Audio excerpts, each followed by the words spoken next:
말씀 봅니다. 오늘은 말씀 에베소서 4장 17절, 18절, 19절 세 절을 함께 보고 말씀을 나누겠습니다.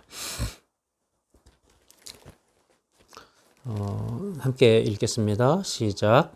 그러므로 내가 이것을 말하며 주 안에서 증언하노니 이제부터 너희는 이방인이 그 마음에 허망한 것으로 행함같이 행하지 말라. 그들의 총명이 어두워지고 그들 가운데 있는 무지함과 그들의 마음이 굳어짐으로 말미암아 하나님의 생명에서 떠나 있도다.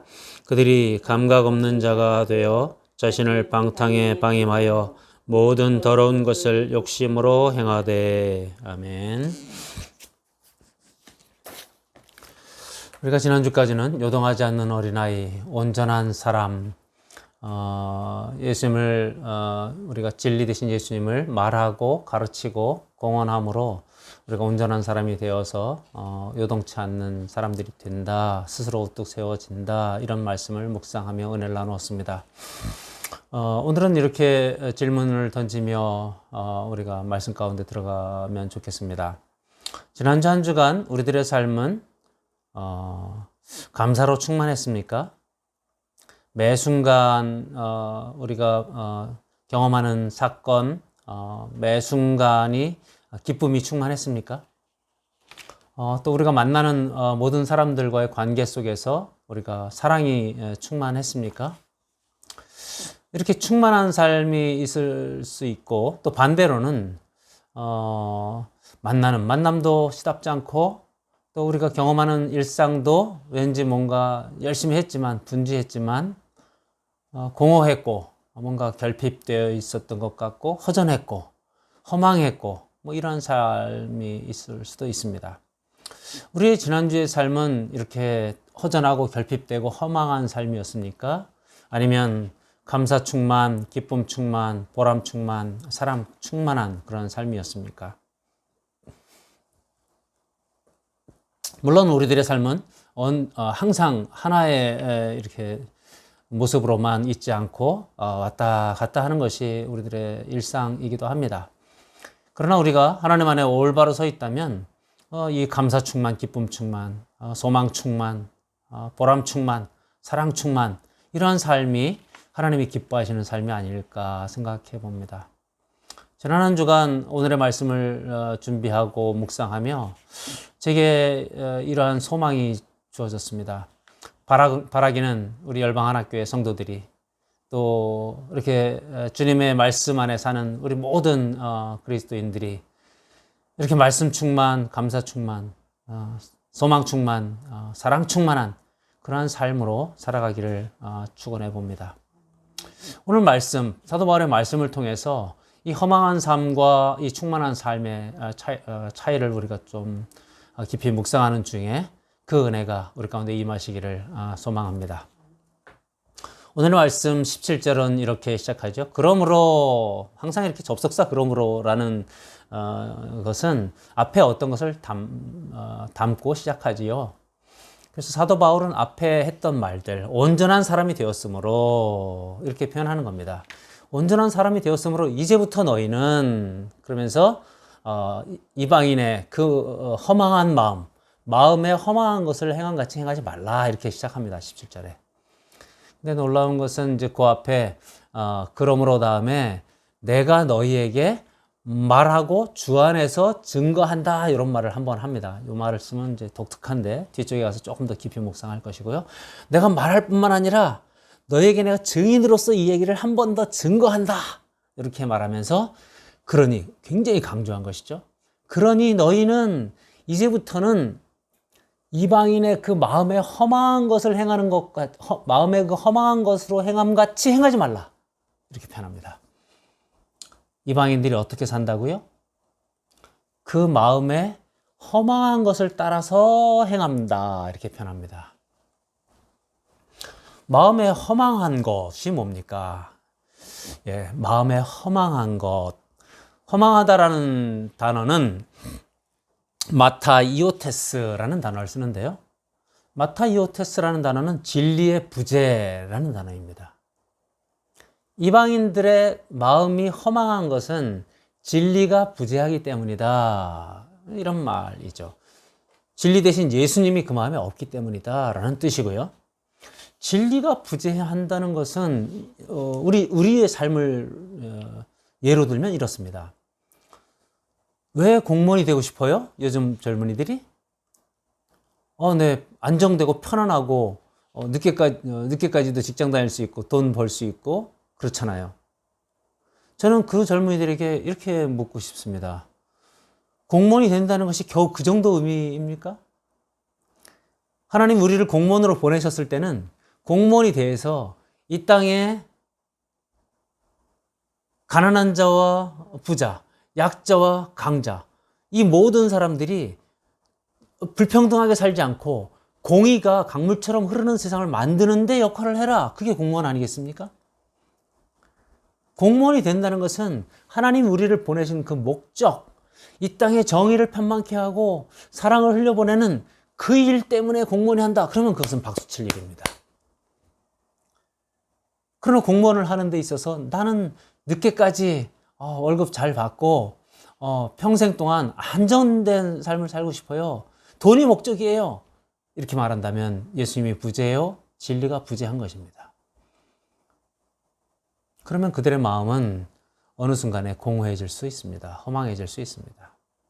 교사가 되려고 하는 청년들도 많이 봤습니다. 교사가 왜 되려고 합니까? 물으면 교사는 늦게까지 월급 받고 연금 받고 그렇지 않습니까? 공무원하고 비슷한 이야기를 합니다. 그런데 교사가 되는 목적이 겨우 그것입니까?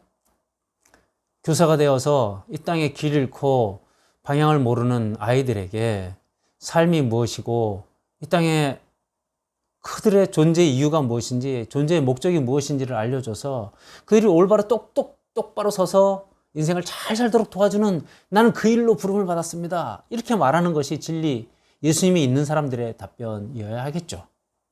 그런데 그거 없이 그저 나는 교사가 되어서 그냥 잘 먹고 잘 살다가 편안하게 살다가 나중에 연금 받고 살래요. 이렇다면 어떻게 그 교사가 된다는 것에 대해서 우리가 그 안에 예수님이 있다고, 진리가 있다고 말할 수 있겠습니까? 진리가 부재합니다. 진리가 없으면 결국 허망함에 빠지게 됩니다. 그 허망한 대로 행한다라고는 워커, 걷는다라는 단어는 페리파테오라는 단어를 쓰는데요. 이 페리파테오 워크라는 단어는 단순히 행동을 의미하는 것이 아니고 그들의 삶, 가치관, 세계관을 의미합니다. 그 예수님이 없는 세계관, 예수님이 없는 가치관, 그렇게 살아가는 삶을 말합니다. 에베소에 있는 성도들은 이제 예수님을 바울로부터 소개받았습니다. 그런데 그들의 마음속에는 여전히 아데미 여신이 들어있었습니다. 그러니 여전히 그들의 마음에는 예수님이 없었고 진리가 부재했습니다. 그 진리가 부재한 상태로의 가치관, 진리가 부재한 상태로의 세계관은 무엇입니까?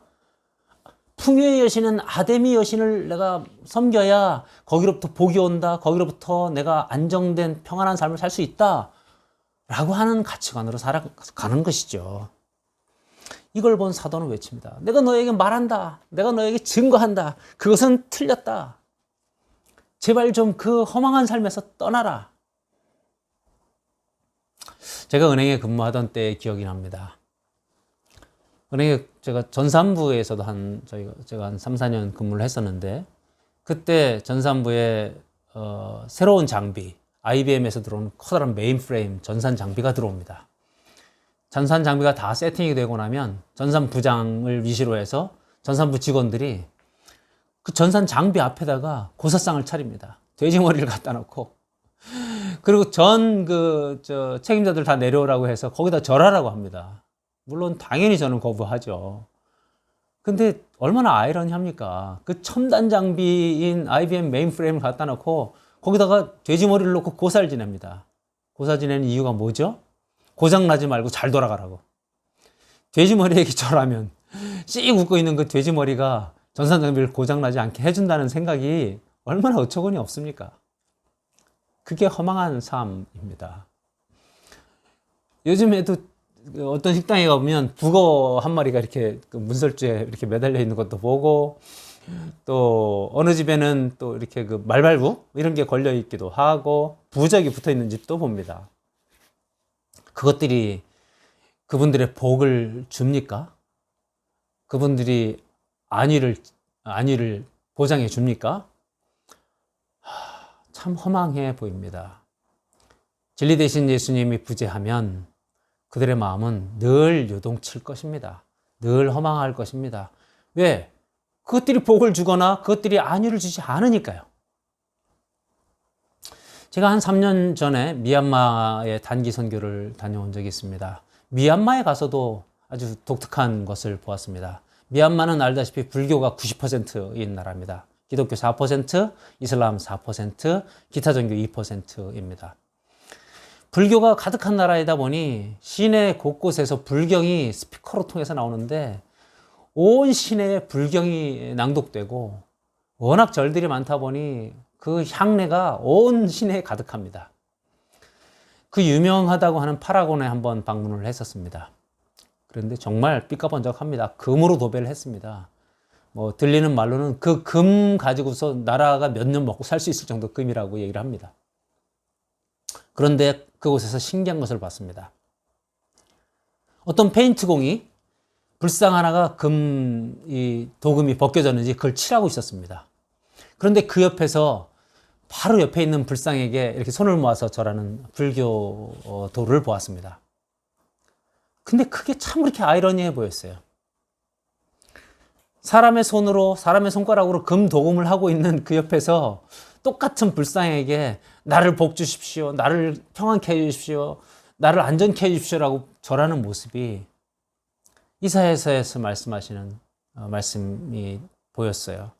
너희 장인들의 손으로 만든 그것, 너희 장인들이 나무를 깎아서 만든 그것, 쓰다가 남은 돌조가리로 만든 그것, 쓰다 남은 쇠조가리로 만든 그것에게 너희가 절하는도다. 너무 안타까웠어요. 이사야서에는 그런 말씀을 하시죠. 소도 그 주인을 알고 나귀도 그 주인의 구유를 알건만은 내 백성 이스라엘은 나를 알지 못한다. 이렇게 말씀합니다. 이게 그 마음에 허망한 것을 따라 사는 사람들의 모습입니다. 가서 절을 100번 하고 108번을 하고 3000번을 하면 그것이 복을 줍니까? 네, 건강에는 도움이 될 것 같습니다. 그러나 복을 주거나 안위를 지켜주지 않습니다.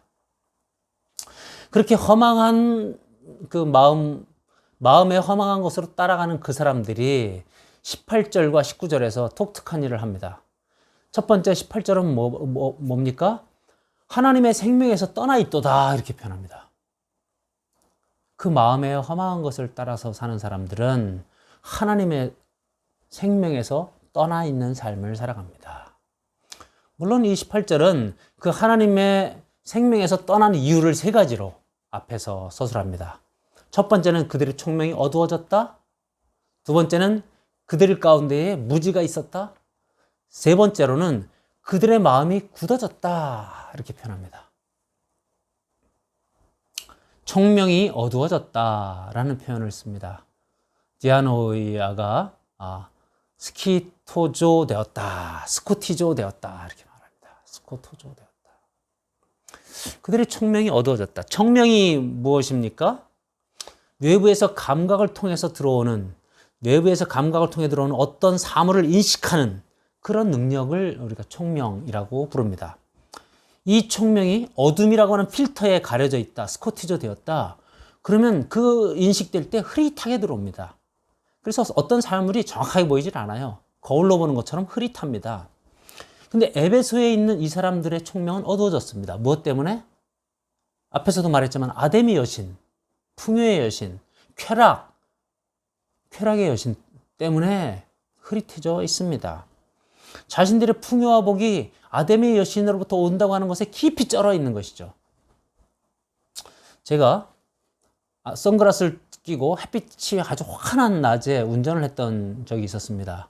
그러다가 어느 날 이제 운전 끝에 마지막에 지하 주차장으로 들어서는데 갑자기 너무 깜깜하다는 생각이 들었고, 앞이 잘 안 보였습니다. 주변의 사물들이 인식이 잘 안 됐습니다. 그 순간 무슨 생각이 들었냐면, 사람이 툭 튀어나오면 이거 인식 못하고 사고 나겠다 싶어서 급히 선글라스를 벗었던 기억이 납니다.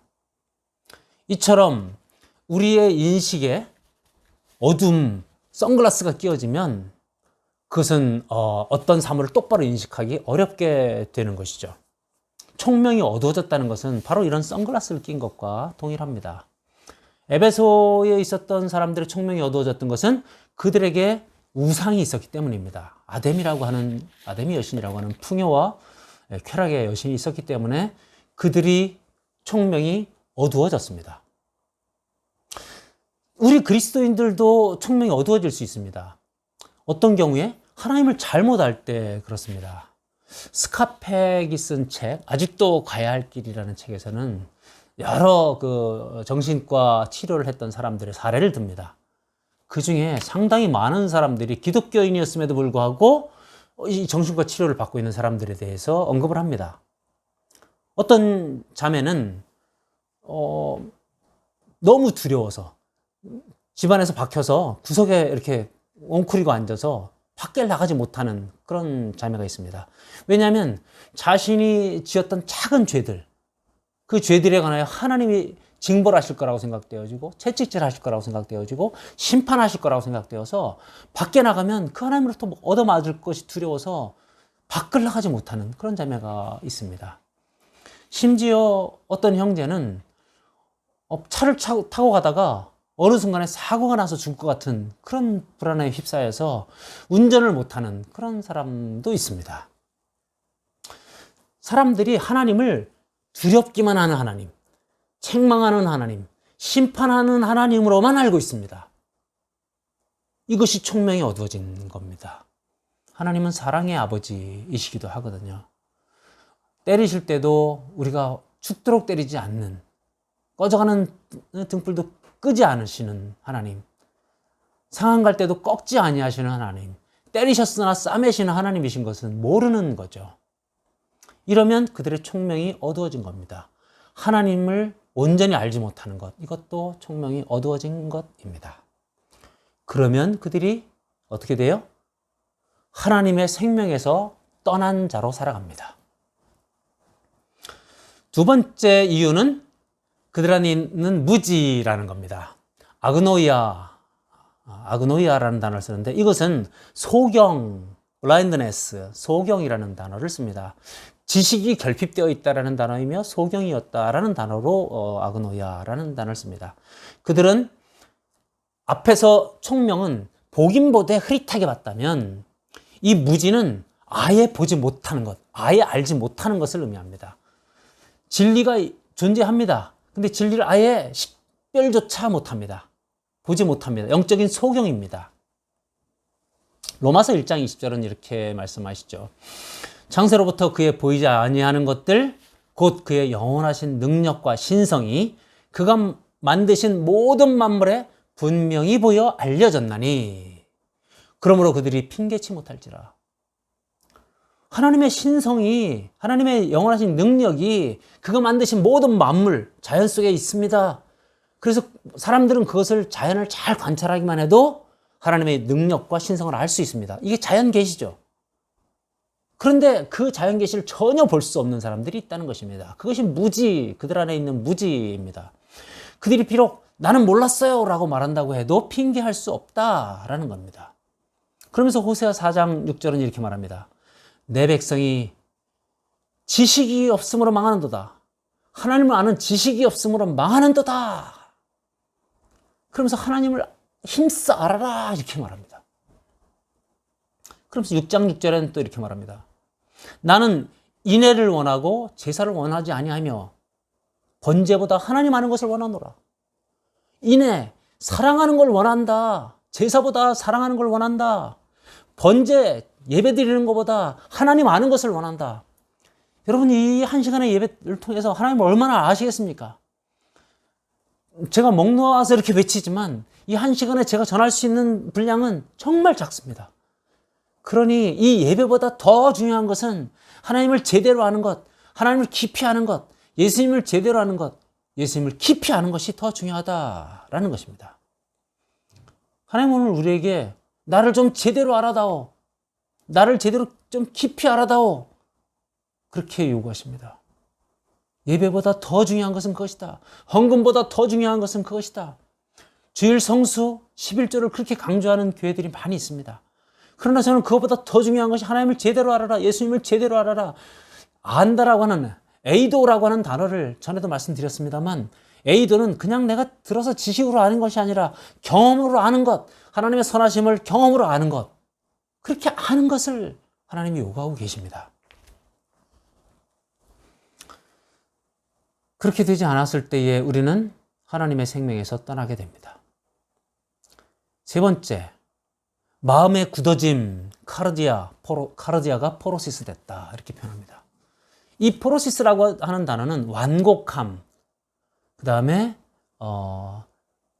마음의 굳어짐이라고 하는 단어, 이 완곡함, 그리고 둔감해짐, 죄송합니다. 둔감해짐입니다. 둔감해지고 완고해진 마음, 포로시스 된 마음을 이제 말합니다. 마음이 둔감해졌다, 완곡해졌다, 완고해졌다. 이 세 번째 것은 이제 이 세 가지 단계 중에서 조금 더 나아요. 보기는 봐요. 듣기는 들어요. 그런데 받아들이지 않는 겁니다. 그러면 어떤 면에서는 더 나쁜 것일 수도 있죠. 아예 모르거나 흐릿하게 보는 것보다 더 나쁩니다. 보기는 보는데도 받아들이지 않아요. 이미 자신이 알고 있는 것들에 갇혀 있어요. 자신의 틀에 묶여 있어요. 자신의 프레임에 갇혀서 다른 것들을 전혀 받아들이려 하지 않아요. 흔히 나이 든 사람들을 꼰대 이렇게 부르는 것이 그렇게 받아들이지 않기 때문이지 않습니까? 근데 저는 이 장면이 예수님이 오셨을 때에 바리새인들이 받아들이지 않은 것, 대제사장들이 받아들이지 않은 것, 심지어 오늘 이 편지를 쓰고 있는 사도 바울이 받아들이지 않은 것들을 떠오르게 합니다. 그래서 사실은 이 말씀에서 사도 바울은 자신의 이야기를 하고 있는 것이 아닌가 생각됩니다. 근거는 이렇습니다. 오늘 읽었던 17절의 상반절에 보면 그러므로 내가 말하고 주 안에서 증거하노니 이렇게 말합니다. 사도 바울은 그냥 내가 말하노니 이렇게 말하지 않고요. 내가 말하고 말하며 또한 주 안에서 증거하노니 testify, 내가 증인으로서 말한다 이렇게 표현합니다. 그거는 헬라어로는 마르티스, 순교자처럼 내가 말한다. 내가 이걸 증거하다가 내가 죽어도 너희에게 말한다, 이런 의미입니다. 그렇기 때문에 이 말하고 있는 이 세 가지 이유와 하나님으로부터 떠나서 살았던 삶, 그것은 바로 나다. 그것은 바로 나다, 이렇게 말하는 겁니다. 내가 증인이다. 내가 총명이 어두워졌었다. 내가 무지했었다. 그리고 내가 마음이 완고해서 예수님을 받아들이지 못했었다. 심지어 쫓아가서 다 죽이려고 했었다.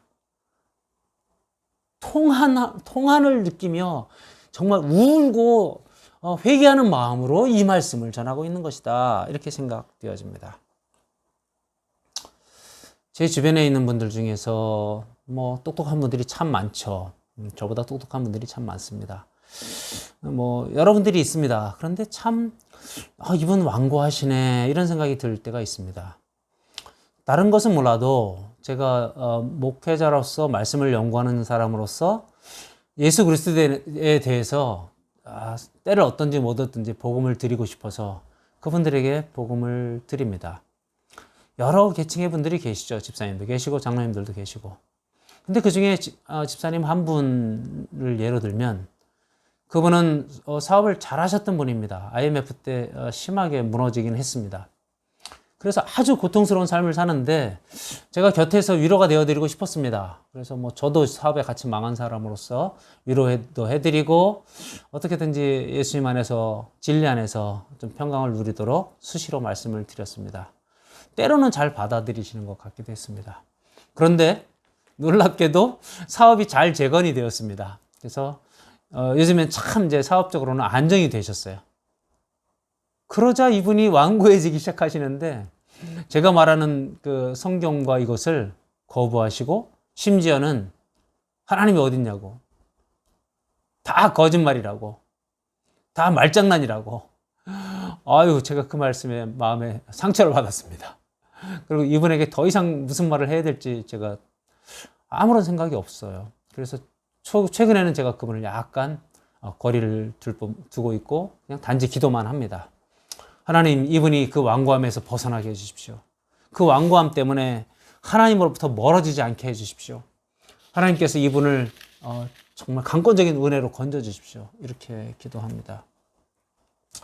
마음의 완고함은 하나님의 생명으로부터 떠나게 만듭니다. 그렇게 하나님으로부터 떠난 자들은 거기서 머물러 있지 않고 19절, 심지어 더러운 욕심 가운데 떨어집니다. 19절을 제가 한번 이렇게 정리해 보면 이렇습니다. 그들이 감각 없는 자가 되어서 자신을 방탕에 방임하여 모든 더러운 것을 욕심으로 행하되. 첫 번째로 그들은 자신을 무감각, 감각 없는 자가 됐다라는 표현으로 씁니다.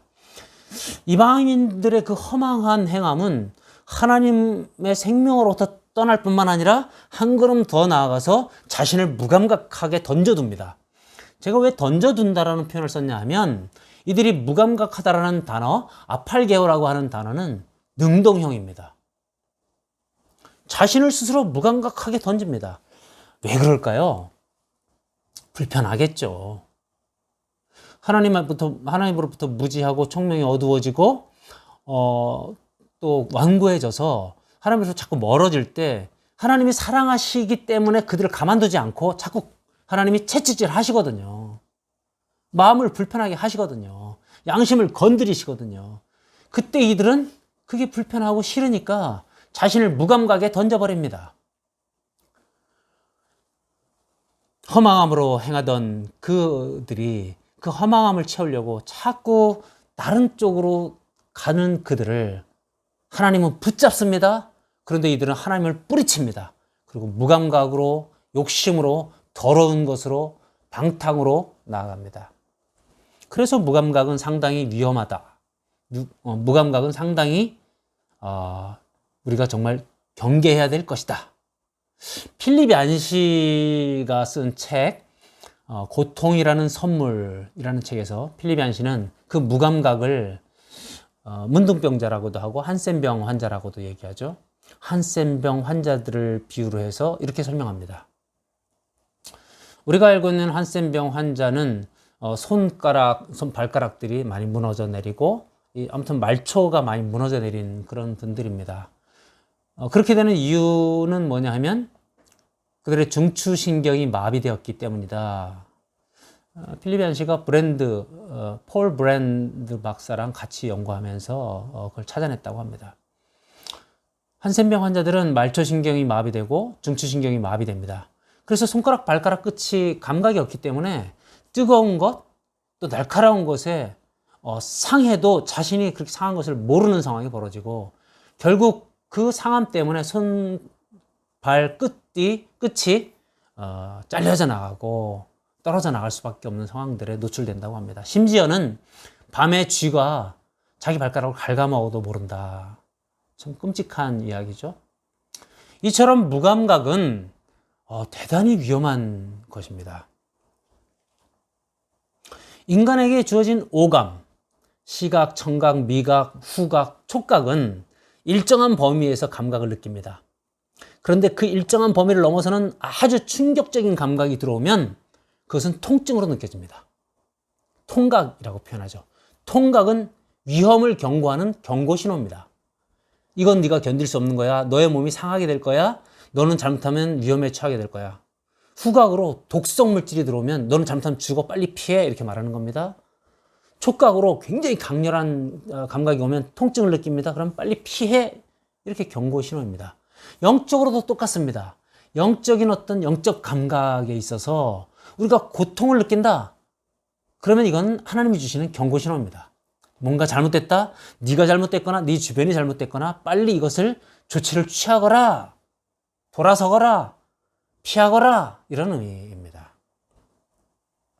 그런데 이 경고 신호를 무시하면 무슨 일이 벌어져요? 고통 때문에 이제 죽게 될 뿐만 아니라 이 무감각 때문에 상처를 입게 되고 그 상처를 입는다는 것은 오늘 이 19절에서 말하고 있는 방탕으로 나아가고 방임하게 되고 결국 더러운 욕심대로 행하게 되는 것을 말합니다.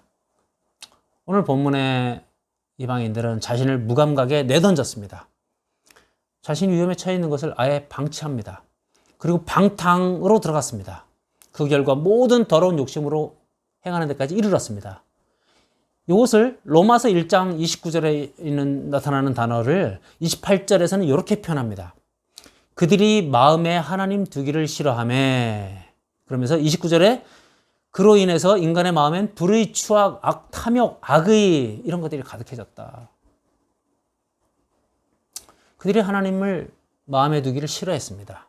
무감각해졌다는 얘기는, 무감각에 자신을 내던졌다는 얘기는 하나님 두기를 싫어했다는 겁니다. 한번 돌아봅시다. 우리의 삶은 어땠습니까? 하나님 두기를 기뻐했습니까? 아니면 하나님 두기를 싫어했습니까? 때로 우리가 나쁜 짓을 할 때, 나쁜 마음이 들었을 때 하나님 좀 눈 감고 계세요. 하나님 잠깐 모른 체 해주세요. 이게 우리들의 마음 아닙니까? 하나님 두기를 싫어하는 우리들의 모습이 있었음을 고백합니다. 회개해야 할 줄을 믿습니다. 그게 우리가 우리를 무감각에 던지는 행위였다는 것을 깨닫게 됩니다. 만약 우리가 나를 귀찮게 하지 마세요, 하나님 떠나세요, 이 말은 뭐예요? 우리가 성령을 소멸케 하는 행위입니다. 하나님을 쫓아내는 행위입니다. 이것은 마치 우리 몸이 아플 때, 감기가 걸렸거나 바이러스가 들어왔을 때 그 치료하는 약을 먹지 않고 오히려 진통제만 투입하고 있는 거나 같은 어리석고 무식한 짓입니다. 그러면 결국 상처가 덧나고 바이러스가 더 증폭되어서 우리는 아주 심각한 상황에 놓이게 될 것입니다. 우리의 무감각함을 회개하고, 하나님 두기를 싫어했던 마음을 회개하고, 하나님 우리를 민감하게 해주세요. 하나님 내 안에서 좌정해 주세요. 내 마음에서 나를 다스려 주세요. 이렇게 기도해야 될 줄로 믿습니다. 말씀을 정리하고자 합니다. 오늘 본문을 통해서 사도 바울은 외칩니다. 통렬하게 외칩니다.